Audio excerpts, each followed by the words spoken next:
चलिए अब खबरें विस्तार से। राजधानी दिल्ली में स्वच्छता को ध्यान में रखते हुए दिल्ली को चमकाने के मकसद से शासन और प्रशासन द्वारा लगातार प्रयास किया जाता है। इस दौरान दिल्ली में स्वच्छता अभियान को ध्यान में रखते हुए प्रशासन ने बड़ा कदम उठाया है। जिस जगह पर कभी कूड़े का ढेर हुआ करता था वहां अब देवी देवताओं की तस्वीर लगाई गई है ताकि आमजन भी ऐसे जगहों पर कूड़ा फेंकने से बचे। साथ ही इसके माध्यम से लोगों को स्वच्छता का संदेश देने का भी प्रयास किया गया है। दरअसल रोहिणी सेक्टर 2 में प्रशासन की ओर से देवी देवताओं की कुछ तस्वीरें लगाई गई है, जिस पर ये चित्र लगाए गए। उस जगह पर अक्सर लोग कूड़ा कचरा डाला करते थे। ऐसे में यहाँ कूड़ा का अंबार लगा हुआ है और देखने को मिलता है। ऐसे में प्रशासन ने ये देवी देवताओं की तस्वीरें लगाकर ये जो कदम उठाया है ताकि लोग स्वच्छ और साफ सुथरे रखें इस एरिया को।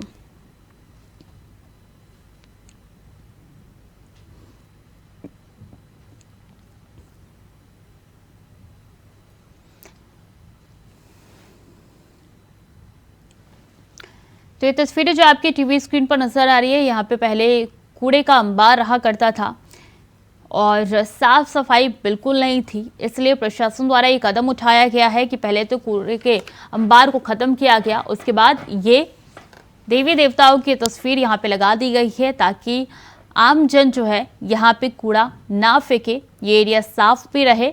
और ऐसे में ये बड़ा कदम प्रशासन की ओर से उठाया गया है जिससे स्वच्छता बरकरार रहेगी और लोग गंदगी इधर उधर नहीं फैलाएंगे। तो ये तस्वीर आपकी टीवी स्क्रीन पर नजर आ रही है, रोहिणी सेक्टर 3 की है, जहां पे कूड़े के अंबार को कम करने के लिए, स्वच्छता को बढ़ावा देने के लिए कदम प्रशासन द्वारा उठाया गया है। देवी देवताओं की तस्वीरें यहाँ पे दीवारों पे लगाई गई है ताकि लोग यहाँ कूड़ा ना फेंके।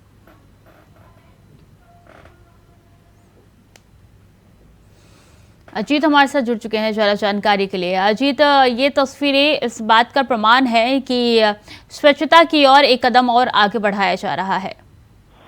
देखिए, मैं कुछ बताना चाहूंगा, देश भर में स्वच्छ भारत अभियान को जिस तरीके से प्रचार प्रसार किया गया, लेकिन बावजूद इसके कई बार अक्सर अलग अलग इलाकों में स्वच्छता अभियान की जो धज्जियां उड़ाती हुई देखने को मिलती रहती थी। तो इस बीच प्रशासन द्वारा एक बड़ी पहल की गई है जिसमें जो स्वच्छता को देखते हुए ही कुछ ऐसे जगह पर चिन्हित करके वहां पर देवी देवताओं की तस्वीर लगाई गई है ताकि लोगों के बीच जो देवी देवताओं के प्रति जो आस्था होती है वो बरकरार रहे और उसी को ध्यान में रखते हुए वहां पर वो कूड़ा कचरा फेंकने से बचे। मैं सब मौजूद हूँ, ये रोहिणी सेक्टर 2 का इलाका, मेरे पीछे तस्वीरें हैं।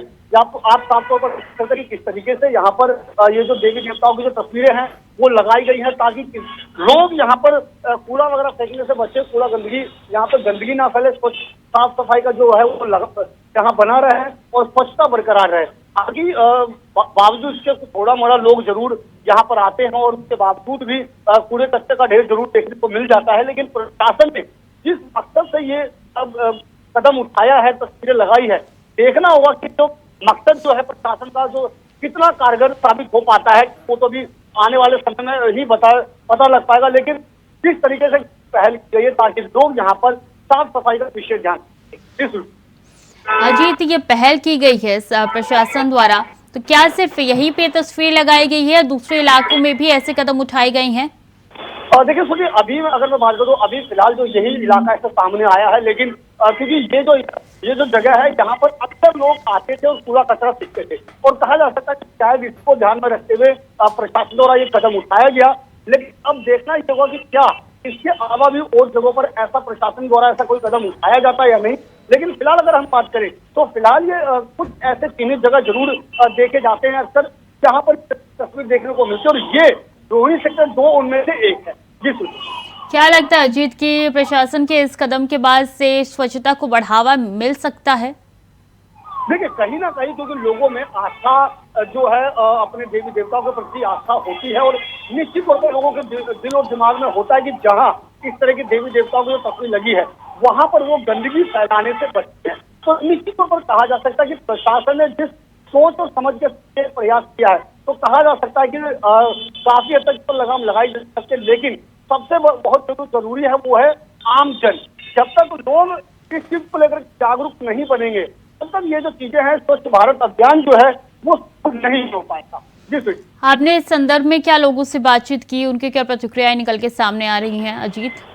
देखिए, हमने इस मुद्दे को प्रमुखता से उठाया था। इससे पहले यहाँ पर जब कूड़े कचरे का ढेर हुआ करता था, तो उस समय भी हमने यहाँ की ये जो समस्या थी हमने प्रमुखता से उठाया था। उस समय भी यहाँ के लोग कहीं ना कहीं जो गंदगी है, जो कूड़े कचरे का जो ढेर बना रहता था, इसको लेकर लोगों में नाराजगी जरूर देखने को मिल रही थी।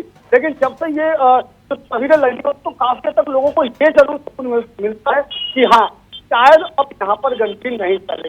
लेकिन देखना ये होगा, जो कूड़ा कचरा होता है वो उन्हीं लोगों का होता है, तो कब तक ये जो प्रशासन का जो पहल है वो कब तक कारगर रहता है, और कब तक यहाँ पर जो पहल की गई है वो कब तक बरकरार है। ठीक है अजीत, बहुत बहुत शुक्रिया आपका तमाम जानकारियों के लिए।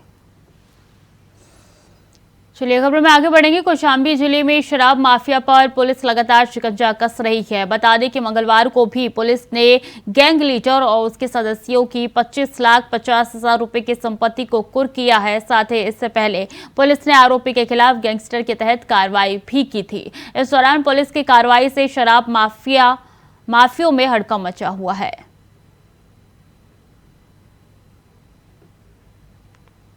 थाना सैनी के गांव धुमाई के अंतर्गत गैंगस्टर हेमराज एवं उसके सदस्यों के द्वारा अर्जित की गई अवैध संपत्ति, जिसमें भूमि, एक डस्टर कार, एक ट्रैक्टर और एक 2 व्हीलर बाइक थी, आज उत्तर प्रदेश गैंगस्टर अधिनियम की धारा 14(1) के अंतर्गत कुर्क की गई। इसकी अनुमानित कीमत 25,50,000 है। इस प्रकरण में अन्य आवश्यक विधिक कार्रवाई की जा रही है। और मुरादाबाद में कोरोना ने अपनी दस्तक दे दी है, जहां केरल से मुरादाबाद अपने घर आए उज्जवल गुप्ता नाम के चार्टर्ड अकाउंटेंट संक्रमित पाई गई है।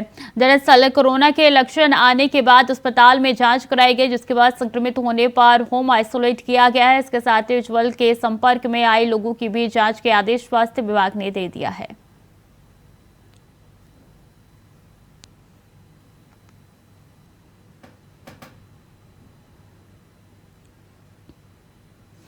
और मथुरा में 30, 31 और 1 जनवरी को वात्सल्य ग्राम में 7वीं ऋतंभरा के षष्ठी पूर्ति महोत्सव का आयोजन किया जाएगा, जिसमें देश की बड़ी हस्तियां शामिल होंगी। बता दें कि 7वीं ऋतंभरा का 60वें जन्मदिन के अवसर पर यह कार्यक्रम का आयोजन किया गया है, जिसमें बतौर मुख्य अतिथि केंद्रीय गृह मंत्री अमित शाह, देश के रक्षा मंत्री राजनाथ सिंह, उत्तराखंड के मुख्यमंत्री पुष्कर सिंह धामी, हरियाणा के मुख्यमंत्री मनोहर लाल, केंद्रीय मंत्री स्मृति ईरानी, योग गुरु बाबा रामदेव, पद्म विभूषण रामभद्राचार्य महाराज, मथुरा की सांसद हेमा मालिनी समेत तमाम साधु संत आएंगे। साथ ही राष्ट्रपति, प्रधानमंत्री और सभी केंद्रीय मंत्रियों और कई प्रदेश के मुख्यमंत्रियों को भी इस कार्यक्रम में आमंत्रित किया गया है। वहीं इसको लेकर तैयारियां जोरों पर है।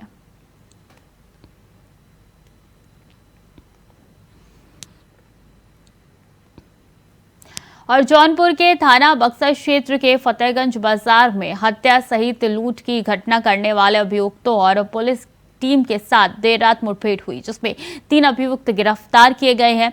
इस दौरान 2 अभियुक्त के पैर में गोली लगने से घायल हो गए। दोनों घायलों को उपचार के लिए अस्पताल में भर्ती कराया गया है। वहीं कब्जे से कई अवैध हथियार और घटना में इस्तेमाल हुआ बाइक सहित कई चीजें बरामद की गई है।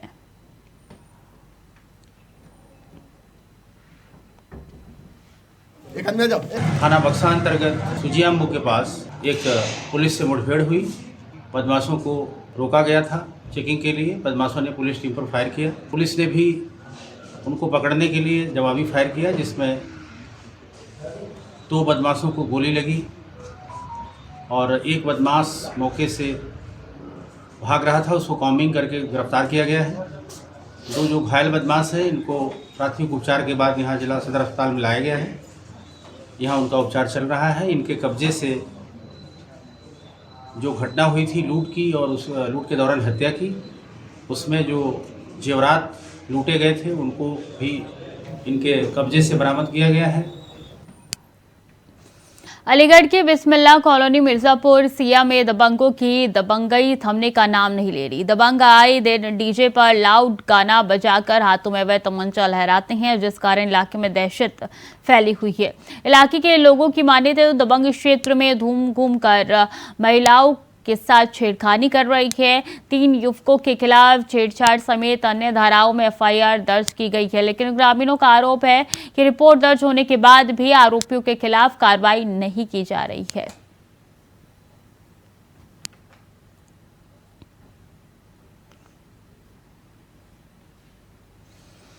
और वक्त तो चला छोटे से ब्रेक का, जल लौट रहे हैं। ब्रेक के बाद एक बार फिर से स्वागत है आपका। खबरों में आगे बढ़ेंगे। खबर मुरादाबाद से है, जहां सपा से मुरादाबाद के सांसद एसटी हसन का बड़ा बयान सामने आया है। बता दें कि उन्होंने कहा है कि भगवान राम के नाम से राजनीतिक फायदा उठाना गलत है। राम के नाम को लेकर वोटों का ध्रुवीकरण और राजनीतिकरण किया जा रहा है। सपा के बड़े नेताओं को अगर अयोध्या से न्योता मिलता है तो वो जरूर जाएंगे। सपा के नेता बीजेपी से ज्यादा भगवान राम को मानते हैं। इस दौरान सनातन के खिलाफ स्वामी प्रसाद मौर्य के बयान को लेकर सपा सांसद ने कहा है कि उनका निजी बयान है, इससे सपा का कोई लेना देना नहीं है। सनातन धर्म एक प्राचीन धर्म है।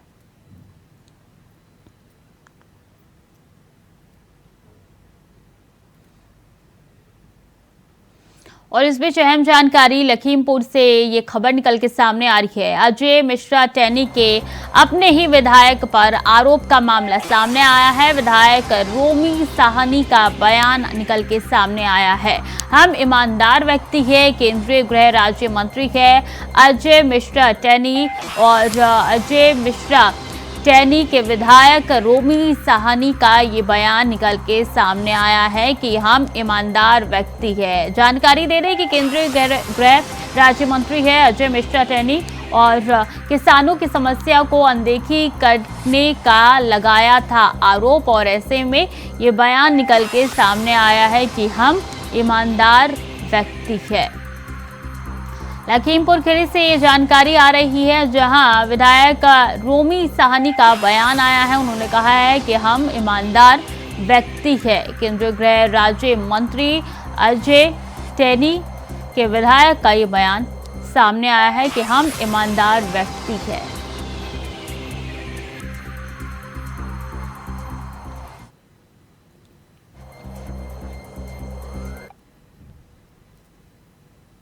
हाँ, मैंने देखा है कुछ व्हाट्सएप पे, लेकिन देखिए वो हमारे बहुत वरिष्ठ नेता हैं और गृह राज्य मंत्री के पद पर हैं, तो मुझे ये उम्मीद बिल्कुल भी नहीं है कि वो इस तरीके से कोई उन्होंने टिप्पणी की होगी। ये मुझे लग रहा है कुछ कन्फ्यूज़न है मीडिया वालों का, ऐसा मुझे लगता नहीं है कि उन्होंने कुछ कहा होगा। बाकी आप मेरे बारे में जानते हैं, मैं बिल्कुल ईमानदार व्यक्ति हूँ, ना कमीशन ना दलाली, वेतन तक नहीं लेता हूँ, वही सब गरीबों में बढ़ जाता है। और 3 बार जनता ने मुझे यहाँ से जिताया है, एक बार 70,000 वोटों से, एक बार 40,000 वोटों से, एक बार 6,000 वोटों से। तो बार बार जनता मुझे चुनती है, बार बार मुझे अपना आशीर्वाद देती है, तो इसीलिए देती है ना कि ईमानदारी से मैं गरीबों की सेवा कर रहा हूँ और क्षेत्र की जनता का काम कर रहा हूँ। बस मुझे इतना ही कहना जी। ये तो साफ तौर पे कह रहे हैं कि मीडिया का कंफ्यूजन है, ऐसा कोई बयान उन्होंने नहीं दिया होगा। जी हेलो, आवाज मेरी आवाज आ रही है राम जी? हाँ बिल्कुल स्वीटी, आपको बताते हैं कि जो केंद्रीय गृह राज्य मंत्री हैं जनपद लखीमपुर खीरी यहीं के रहने वाले हैं। आपको बता दें जो तिकोनिया कांड हुआ था, तिकोनिया कांड में इनके बेटे के द्वारा ही जो आरोप लगे थे, जिसका मुकदमा पंजीकृत चल रहा है सुप्रीम कोर्ट में, और जमानत में इनके बेटे हैं। आपको बता दें कि एक जो गृह राज्य मंत्री अजय मिश्रा टैनी जी हैं, एक संपूर्ण नगर इलाके में एक बैठक ले रहे थे। बैठक में जो इनके कार्यकर्ता गण थे, सारे लोग थे, तो वहां पे जो किसानों की समस्याओं को लेकर जब किसानों ने इनसे बात की, तो इनका ये साफ कहना था कि उत्तर प्रदेश सरकार का मामला है, जिस तरीके से वीडियो सुना जा सकता है। तो कहीं ना कहीं जो मुद्दे हैं, जो वहां के विधायक जो 3 बार रोमी साहनी विधायक रह चुके हैं, उन पे संगीन आरोप लगाए। इनका ये कहना कि जिस तरीके से एक जमीनी मामलों में, खरीद फरोख्त में और दलाली में इनका नाम रहता है, तो कहीं ना कहीं तरीके से अगर देखा जाए तो अपनी ही सरकार में जो भारत सरकार के नुमाइंदगी करने वाले जो भाई केंद्रीय गृह राज्य मंत्री, उन्होंने भारतीय जनता पार्टी के विधायक रोमी साहनी पे संगीन आरोप लगाए हैं। यहाँ पे तो साफ तौर पे कह रहे हैं साहनी जी कि यहाँ पे मीडिया का कंफ्यूजन है, ऐसा वो कुछ बोल ही नहीं सकते हैं। राम जी, तरीके से बाइट जो वायरल हुई आई है, उनका भी कहना कि मीडिया का कंफ्यूजन, लेकिन जिस तरीके से वीडियो में आप साफ सुन सकते हैं कि केंद्रीय गृह राज्य मंत्री लोगों के सामने ठहाके लगाए जा रहे हैं, साहनी जी का नाम आ रहा है, तो कहीं ना कहीं सोशल मीडिया पे वायरल वीडियो, तो वीडियो तो एक तरीके से अगर देखा जाए तो वही का वीडियो है स्वीटी। वो कह रहे हैं हम तो ईमानदार व्यक्ति है, यानी कि वो इनडायरेक्टली कह रहे हैं कि अजय टैनी जो ईमानदार व्यक्ति नहीं है। नहीं, अजय मिश्र टेनी पे भी कई ऐसे गंभीर, जैसे तिकोनिया कांड के ही देखा जाए तो उनके बेटे के द्वारा है जिसका मामला चल रहा है एक तरीके से। लेकिन अगर देखा जाए तो केंद्रीय गृह राज्य मंत्री जो मंत्री हैं, भारत सरकार के मंत्री हैं, तो जिस तरीके से रोमी साहनी पे एक संगीन आरोप भी पब्लिक प्लेस पे जब एक कार्यकर्ता गण थे सारे थे, विधायक भी उसी पार्टी का था जो भारतीय जनता पार्टी की सरकार है, उस सरकार से चुने गए विधायक है। दूसरी बार ये है, एक बार बसपा से भी रहे हैं रोमी साहनी, तो रोमी साहनी का भी एक कद है एक तरीके से देखा जाए। कयास ये भी लगाए जा रहे हैं कि कहीं ना कहीं जो आगामी जो 2024 का चुनाव है उसमें भी जोड़ के देखा जा रहा है, तो कहीं ना कहीं ये टिकट के दावेदार ना बन जाए, ये भी एक सोशल मीडिया पे चल रहा है। स्वीटी, ठीक है राम जी, बहुत बहुत शुक्रिया आपका तमाम जानकारियों के लिए।